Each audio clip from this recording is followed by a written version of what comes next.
My dear friend, ஷார்ப்பா 10 o'clock வந்து உன்னை பிக்கப் பண்ணிக்கிறேன். ஃப்ரெஷ்ஷா கிளாஷ் வாங்கி கழுவி வைக்கிறேன். உன்னை அளந்து அளந்து ஊத்தி அப்படி ரசிக்கிறேன். உன்னை சாதா வாட்டர் உங்க உடம்புக்கு ஒத்துக்காது. அதனால பத்தியா காஸ்ட்லி வாட்டர் பாட்டில் வாங்கி உன்னோட மிக்ஸ் பண்ணி அப்படியே கலர் மாத்துறேன். உள்ள போறிய சும்மா போற மிக்சரு காரா புந்தி ஆம்லெட் ஆஃப் ஆயில் உன்னுடைய பெஸ்ட் ஃப்ரெண்ட் அங்க பாரு சிக்கன் பெப்பர் ஃப்ரை அவனை உள்ள அனுப்புனால்தான் நீ திருப்தி ஆவ. அவனே அனுப்புறேன்ல.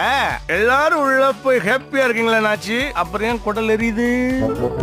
நீ உள்ள போனதுக்கு அப்புறம் கண்டவன்ட் எல்லாம் செருப்படி வாங்குற தேவை எனக்கு. இவ்வளவு செருப்படி வாங்கினதுக்கு அப்புறம் கூட நான் வந்து உன் கூட லாஸ்ட் 20 years ஃப்ரெண்ட்ஷிப் வச்சிருக்கேன்னா என்ன காரணம்? That is dude, always cute. உள்ள போறியா? பா, கோவப்படாத, நான் தான் பேசிட்டேன். போடி போடி பட்டும்.